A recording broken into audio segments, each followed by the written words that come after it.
Hi hello friends, ಇವತ್ತು ನಾನು ನಿಮ್ಮ ಜೊತೆ ಶೇರ್ ಮಾಡ್ತಾ ಇರೋದು ಗೋಲಿ ಬಜೆ.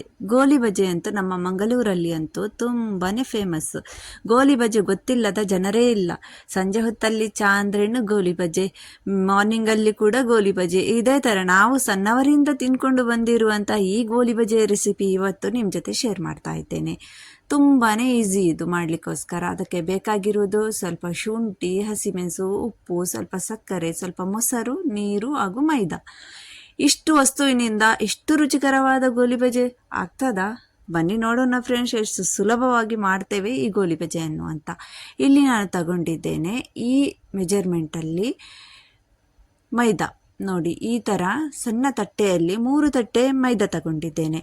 ಅದಕ್ಕೆ ಈಗ ನಾನು ಒಂದು 250 ಗ್ರಾಮ್ ಮೊಸರು ಹಾಕ್ತಾ ಇದ್ದೇನೆ. ನೋಡಿ, ಇದು ಸ್ವಲ್ಪ ದಪ್ಪ ಮೊಸರು. ನೀವು ಮೊಸರು ಸ್ವಲ್ಪ ಕಮ್ಮಿ ಹಾಕೋದಾದ್ರೆ ಪರವಾಗಿಲ್ಲ, ಮೊಸರಲ್ಲೇ ಮಾಡಬೇಕು ಇದನ್ನು ಮಾತ್ರ. ಆಮೇಲೆ ಇದನ್ನು ಅದೇ ಪ್ಲಾಸ್ಟಿಕ್ಕಿಗೆ ಸ್ವಲ್ಪ ನೀರು ಹಾಕಿ, ಅದು ಮೊಸರೆಲ್ಲ ಅದರಲ್ಲಿ ಅಂಟ್ಕೊಂಡಿರ್ತದೆ, ಅದಕ್ಕೋಸ್ಕರ ಅದನ್ನು ಸ್ವಲ್ಪ ನೀರು ಹಾಕಿ ಆಮೇಲೆ ಅದು ಪ್ಲಾಸ್ಟಿಕ್ಕಿಂದ ನೀರನ್ನು ಹಾಕ್ತಾ ಇದ್ದೇನೆ. ಆಮೇಲೆ ಸ್ವಲ್ಪ ಉಪ್ಪು, ರುಚಿಗೆ ತಕ್ಕಷ್ಟು ಉಪ್ಪು, ರುಚಿಗೆ ತಕ್ಕಷ್ಟು ಸ್ವಲ್ಪ ಚಿಟಿಕೆ ಸಕ್ಕರೆ, ಆಮೇಲೆ ಬೇಕಿಂಗ್ ಸೋಡಾ ಅರ್ಧ ಟೀ ಸ್ಪೂನ್ಗಿಂತನೂ ಕಮ್ಮಿ. ಬೇಕಿಂಗ್ ಸೋಡಾ ಅಂತೂ ತುಂಬ ಹಾಕಬೇಡಿ, ಆಮೇಲೆ ಅದು ಆಯ್ಲಿ ಆಗ್ತದೆ. ಅದಕ್ಕೋಸ್ಕರ ಒಂದು ಹಸಿಮೆಣಸು ಸಣ್ಣಗೆ ಕಟ್ ಮಾಡಿ, ಒಂದು ಪೀಸ್ ಶುಂಠಿ ಸಣ್ಣಗೆ ಕಟ್ ಮಾಡಿ. ಶುಂಠಿ ಸ್ವಲ್ಪ ಜಾಸ್ತಿ ಹಾಕಿದರೆ ಚೆನ್ನಾಗಿರ್ತದೆ, ಮಾತ್ರ ಸಣ್ಣಗೆ ಕಟ್ ಮಾಡಬೇಕು. ಇದನ್ನೆಲ್ಲ ಈಗ ಈ ಥರ ನೀರು ಹಾಕಿ ಚೆನ್ನಾಗಿ ಕೈಯಲ್ಲಿ ಮಿಕ್ಸ್ ಮಾಡೋಣ. ಇನ್ನು ಚಮಚದಲ್ಲೆಲ್ಲ ಮಿಕ್ಸ್ ಮಾಡಲಿಕ್ಕೆ ಹೋಗಬೇಡಿ, ಅದು ಕರೆಕ್ಟಾಗಿ ಮಿಕ್ಸ್ ಆಗೋದಿಲ್ಲ. ಅದಕ್ಕೋಸ್ಕರ ಕೈಯಲ್ಲಿ ಈ ಥರ ಮಿಕ್ಸ್ ಮಾಡೋಣ. ಗೋಲಿ ಬಜೆ ಅಂತೂ ಯಾರು ಮಾಡಿದ್ರು ಫಟಾಫಟ ಅಂತ. ನೋಡಿ, ಸಣ್ಣ ಮಕ್ಕಳು ಕೂಡ ಮಾಡ್ಬೋದು, ಇದು ಅಷ್ಟು ಸುಲಭವಾದ ರೆಸಿಪಿ. ಈ ಥರ ಸ್ವಲ್ಪ ಸ್ವಲ್ಪನೇ ನೀರು ಹಾಕಿ ಮಿಕ್ಸ್ ಮಾಡ್ತೇನೆ ನಾನು. ಯಾಕಂದರೆ ಒಮ್ಮೆಲೆ ನೀರು ಹಾಕಿದರೆ ಮತ್ತೆ ಅದು ತುಂಬಾ ತೆಳುವಾದರೆ ಮತ್ತೆ ಮೈದಾ ಅದಕ್ಕೆ ಆ್ಯಡ್ ಮಾಡೋದು ಅದೆಲ್ಲ ತುಂಬ ಇದಾಗ್ತದೆ, ಕಷ್ಟ ಆಗ್ತದೆ. ಅದಕ್ಕೋಸ್ಕರ ಫಸ್ಟ್ ನಾವು ಮೆಜರ್ಮೆಂಟಲ್ಲಿ ತಗೊಂಡ ಅಳತೆಯಲ್ಲೇ ನಮಗೆ ಇದನ್ನು ಮಿಕ್ಸ್ ಮಾಡೋಣ. ಈಗ ಅದನ್ನು ಮಿಕ್ಸ್ ಮಾಡಿದ ಮೇಲೆ 1-2 ಗಂಟೆ ರೆಸ್ಟ್ ಕೊಡ್ತಾ ಇದ್ದೇನೆ ಇದಕ್ಕೆ ನಾನು. ಯಾಕಂದರೆ ಇದಕ್ಕೊಂದು 3-4 ಗಂಟೆ ರೆಸ್ಟ್ ಇದ್ದರೆ ಇನ್ನೂ ಚೆನ್ನಾಗಿ ಆಗ್ತದೆ. ನನ್ನ ಜೊತೆ ಅಷ್ಟೇನೋ ಟೈಮ್ ಇರಲಿಲ್ಲ, ಅದಕ್ಕೋಸ್ಕರ ನಾನು ಇದು 3:30 ಗಂಟೆಗೆ ಮಿಕ್ಸ್ ಮಾಡಿದ್ದು 6 ಗಂಟೆಗೆ ಇದನ್ನು ಫ್ರೈ ಮಾಡಲಿಕ್ಕೆ ತೆಗಿತಾ ಇದ್ದೇನೆ. ನೋಡಿ, ಈಗ ನಮ್ಮದಿಲ್ಲಿ ಎಣ್ಣೆ ಬಿಸಿ ಮಾಡಲಿಕ್ಕೆ ಇಟ್ಟಿದ್ದೇನೆ. ಈಗ ಅದಕ್ಕೆ ಈ ಗೋಲಿ ಬಜೆಯದ್ದು ಬ್ಯಾಟರ್ ಹಾಕೋಣ. ನೋಡಿ, ಈಗ ಅದು ತೆಳು ಎಷ್ಟು ಬೇಕು ಅಂತ ನಿಮಗೆ ತೋರಿಸ್ತೇನೆ. ದಪ್ಪನೂ ಅಲ್ಲ ತೆಳುವೂ ಅಲ್ಲ, ಈ ಥರ ಇಡಬೇಕು ನೋಡಿ ಬ್ಯಾಟರನ್ನು. ಈಗ ಎಣ್ಣೆ ಒಳ್ಳೆಯದು ಬಿಸಿ ಆದಮೇಲೆ ಒಂದೊಂದು ಅದನ್ನು ಹಾಕ್ತಾ ಬರೋಣ. ಗೋಲಿ ಬಜೆ ಏನು ರೌಂಡೇ ಆಗಬೇಕಂತ ಇಲ್ಲ, ಅದು ಸ್ವಲ್ಪ ಶೇಪ್ ಆಚೆ ಈಚೆ ಆದ್ರೂ ಚಂದಾನೇ ಕಾಣ್ತದೆ ಗೋಲಿ ಬಜೆ. ನೋಡಿ, ಈ ಥರ ನೀವು ಹೊರಗಿಂದ ಎಲ್ಲ ತರೋದಕ್ಕಿಂತ ಮನೆಯಲ್ಲೇ ಫಟಾಫಟ್ ಅಂತ ಸ್ನ್ಯಾಕ್ ಟೈಮಲ್ಲಿ ನಿಮಗೆ ರಂಜಾನಲ್ಲಿ ಇಫ್ತಾರಿಗೆ ಕೂಡ ಇದು ಮಾಡ್ಬೋದು. ನಾನು ಇದು ಇಫ್ತಾರಿಗೆ ಮಾಡ್ತಾ ಇರೋದು, ಇಫ್ತಾರ್ ಟೈಮಲ್ಲಿ ಮಾಡ್ತಾ ಇದ್ದೇನೆ ಗೋಲಿ ಬಜೆ. ಇದಕ್ಕೆ ತೆಂಗಿನಕಾಯಿಯ ಚಟ್ನಿ ಅಂತೂ ತುಂಬಾ ಟೇಸ್ಟ್ ಆಗಿರ್ತದೆ. ನಾನು ಇದಕ್ಕೆ ಒಂದು ಬೇರೆನೇ ಚಟ್ನಿ ಟ್ರೈ ಮಾಡಿದ್ದೇನೆ ಇವತ್ತು, ಅതെಂದರೆ ಕಡಲೆ ಬೀಜದ ಚಟ್ನಿ. ಅದು ಕೂಡ ತುಂಬ ಟೇಸ್ಟ್ ಆಗಿತ್ತು, ಅಂದರೆ ಎಲ್ಲರಿಗೂ ತುಂಬ ಇಷ್ಟ ಆಯಿತು ಆ ಚಟ್ನಿ ಕೂಡ. ಏನು ತೆಂಗಿನಕಾಯಿಗಿಂತ ಕಮ್ಮಿ ಇರಲಿಲ್ಲ ಆ ಚಟ್ನಿ ಕೂಡ. ಈಗ ನೋಡಿ, ಒಂದೊಂದು ಸೈಡ್ ಈ ಥರ ಪಲ್ಟಿ ಮಾಡೋಣ. ಸ್ವಲ್ಪ ಗ್ಯಾಸನ್ನು ತುಂಬ ಸ್ಲೋ ಇಡಬೇಡಿ.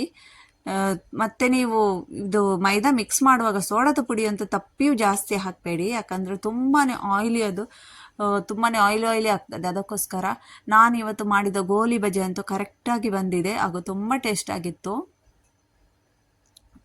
ಹೇಳಬೇಕಂದ್ರೆ ಹೊರಗಿಂದ ತರೋದ ಹೋಟೆಲ್ಗಿಂತನೂ ಟೇಸ್ಟ್ ಆಗಿತ್ತು ಈ ಗೋಲಿ ಬಜೆ ಅಂತೂ.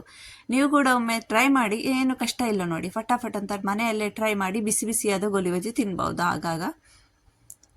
ಈ ಥರ ಎಣ್ಣೆಯನ್ನೆಲ್ಲ ಸ್ವಲ್ಪ ಡ್ರೈ ಆಗೋ ತನಕ ಇಡೋಣ. ಆಮೇಲೆ ನೀವು ಟಿಶ್ಯೂ ಪೇಪರ್ಗೆ ಹಾಕೋದಾದರೆ ಟಿಶ್ಯೂ ಪೇಪರ್ಗೆ ಹಾಕ್ಬೋದು. ನನಗೇನು ಅಗತ್ಯ ಇರಲಿಲ್ಲ, ಟಿಶ್ಯೂ ಪೇಪರ್ಗೆ ಹಾಕ್ಬೋದು. ಚೆನ್ನಾಗಿ ಕ್ರಿಸ್ಪಿಯಾಗಿತ್ತು ಹೊರಗಿಂದ, ಆಗ ಒಳಗಿಂದ ತುಂಬಾ ಸಾಫ್ಟ್ ಆದಂಥ ಈ ಗೋಲಿ ಬಜೆ ತಯಾರಾಗಿತ್ತು. ಇದು ಆಯಿಲ್ ಕೂಡ ತುಂಬ ಏನು ಇದಾಗಲಿಲ್ಲ, ತುಂಬಾ ಡ್ರೈ ಆಗಿ ಬಂದಿತ್ತು. ನೋಡಿ, ಇದೇ ಥರ ಎಲ್ಲ ಗೋಲಿ ಬಜೆಯನ್ನು ಹಾಕೋಣ. ನೋಡಿ, ಈ ಥರ ಶೇಪ್ ಬಂದ್ರೇನು ಚಂದಾನೇ ಕಾಣ್ತದೆ ಗೋಲಿ ಬಜೆ. ಫ್ರೆಂಡ್ಸ್, ನೀವು ನನ್ನ ಚಾನಲ್ಗೆ ಫಸ್ಟ್ ಟೈಮ್ ವಿಸಿಟ್ ಮಾಡೋದಾದರೆ ಒಂದು ಸಬ್ಸ್ಕ್ರೈಬ್ ಮಾಡಿ, ಲೈಕ್ ಮಾಡಿ, ಹಾಗೂ ಶೇರ್ ಮಾಡಿ, ಹಾಗೂ ಕಮೆಂಟ್ ಮೂಲಕ ತಿಳಿಸಿ ನೀವು ಕೂಡ ಈ ಥರ ಗೋಲಿ ಬಜೆ ಮನೆಯಲ್ಲಿ ಟ್ರೈ ಮಾಡ್ತೀರಾ ಅಂತ. ನೋಡಿ ಈ ಥರ ಎಲ್ಲ ಗೋಲಿ ಬಜ್ಜಿಯನ್ನು ಫ್ರೈ ಮಾಡಿ ತಗೊಂಡಿದ್ದೇನೆ. ನೋಡುವಾಗನೇ ತುಂಬ ಇಷ್ಟು ಚೆನ್ನಾಗಿದೆ ಅಂದರೆ ತಿನ್ನುವಾಗ ಅಂತೂ ತುಂಬಾ ಟೇಸ್ಟ್ ಆಗಿತ್ತು. ಎಲ್ಲ ಮಕ್ಕಳಿಗೂ ಎಲ್ಲರಿಗೂ ಕೂಡ ಇಷ್ಟ ಆಯಿತು. ಈಗ ಅದರ ಜೊತೆ ಚಟ್ನಿ ಮಾಡಲಿಕ್ಕೋಸ್ಕರ ಇಲ್ಲಿ ನೋಡಿ ಈ ಥರ ಕಡಲೆ ಬೀಜ ತಗೊಂಡಿದ್ದೇನೆ, ಹಸಿ ಕಡಲೆ ಬೀಜ. ಅದನ್ನು ಸ್ವಲ್ಪ ಹಸಿ ಸ್ಮೆಲ್ಲು ಹೋಗೋ ತನಕ ಈ ಥರ ಫ್ರೈ ಮಾಡೋಣ. ಕರಿತ್ಕೋಬೇಡಿ ಇದನ್ನು, ಇದು ಹೊರಗಿಂದ ಸಿಪ್ಪೆ ಈ ಥರ ಬೇರೆ ಬೇರೆ ಆದರೆ ಸಾಕು. ಆಮೇಲೆ ಅದನ್ನೊಂದು ಮಿಕ್ಸಿ ಜಾರಲ್ಲಿ ಹಾಕ್ತೇನೆ. ಈ ಚಟ್ನಿ ಅಂತೂ ತುಂಬ ಈಸಿ ಮಾಡಲಿಕ್ಕೋಸ್ಕರ. ನಿಮಗೆ 5 ಮಿನಿಟಲ್ಲಿ ಚಟ್ನಿ ಬೇಕಂದರೆ ಈ ಚಟ್ನಿಯನ್ನು ತಯಾರು ಮಾಡಿ ಯಾವಾಗಲೂ. ಇದು ದೋಸೆಗೆ ಕೂಡ ತುಂಬಾ ಚೆನ್ನಾಗಿರ್ತದೆ ಈ ಚಟ್ನಿ. ಅದಕ್ಕೆ ಒಂದು ಬೆಳ್ಳುಳ್ಳಿ ಹಾಕ್ತೇನೆ, ಒಂದು 4-5 ಎಸಲು. ನೋಡಿ ಈ ಥರ ಸಿಪ್ಪೆ ತೆಗೆದಂತಹ ಬೆಳ್ಳುಳ್ಳಿ, ಒಂದು ಹಸಿಮೆಣಸು. ಈ ಹಸಿಮೆಣಸು ಖಾರ ಉಂಟು ಅದಕ್ಕೋಸ್ಕರ. ಈಗ ಇದನ್ನೆಲ್ಲ ನಾನು ನೀರು ಹಾಕದೇನೆ ಸ್ವಲ್ಪ ಉಪ್ಪು ಹಾಕಿ ಗ್ರೈಂಡ್ ಮಾಡ್ತೇನೆ. ಫಸ್ಟಿಗೆ ನೀರು ಹಾಕೋದಿಲ್ಲ. ನೋಡಿ ಈ ಥರ ಫಸ್ಟಿಗೆ ಗ್ರೈಂಡ್ ಮಾಡಿ ತಗೋತೇನೆ. ಆಮೇಲೆ ಇದಕ್ಕೆ ಸ್ವಲ್ಪ ಹುಳಿ ಹಾಕಿ, ಒಂದು ಸಣ್ಣ ನಿಂಬೆಹಣ್ಣಿನ ಗಾತ್ರದಷ್ಟು ಹುಳಿ ಹಾಕಿ ಇದನ್ನು ಸ್ವಲ್ಪ ನೀರು ಹಾಕಿ ಗ್ರೈಂಡ್ ಮಾಡ್ಕೊಂಡು ಬರ್ತೇನೆ. ಚೆನ್ನಾಗಿ ನೈಸಾಗಿ ಗ್ರೈಂಡ್ ಆಗಬೇಕು ಇದು. ತುಂಬಾ ನೈಸ್ ಆದರೆ ತುಂಬ ಚೆನ್ನಾಗಿರ್ತದೆ. ನೋಡಿ ಈಗಂತೂ ಚೆನ್ನಾಗಿ ಗ್ರೈಂಡ್ ಆಗಿದೆ. ಸ್ವಲ್ಪ ಮೇಲಿಂದ ಕೊತ್ತಂಬರಿ ಸೊಪ್ಪು ಹಾಕೋಣ. ಒಂದು ಬೇರೆ ಪಾತ್ರೆಗೆ ಮಿಕ್ಸಿ ಜಾರಿಂದ ತೆಗೆದು ಹಾಕೋಣ. ಆಮೇಲೆ ಇದಕ್ಕೂ ಕೊತ್ತಂಬರಿ ಸೊಪ್ಪು ಹಾಕಿ ಇದಕ್ಕೆ ಸಾಸಿವೆಯದ್ದು ಒಗ್ಗರಣೆ ಕೊಡೋಣ. ಬೇರೆ ಏನು ಹಾಕಬೇಕಂತ ಇಲ್ಲ, ಒಗ್ಗರಣೆಗೆ ಖಾಲಿ ಸಾಸಿವೆ ಹಾಕಿ. ನೋಡಿ ಈ ಥರ ನಮ್ಮ ಗರಂ ಗೋಲಿ ಬಜ್ಜಿಯೊಟ್ಟಿಗೆ ನಮ್ಮ ಚಟ್ನಿ ಕೂಡ ರೆಡಿ.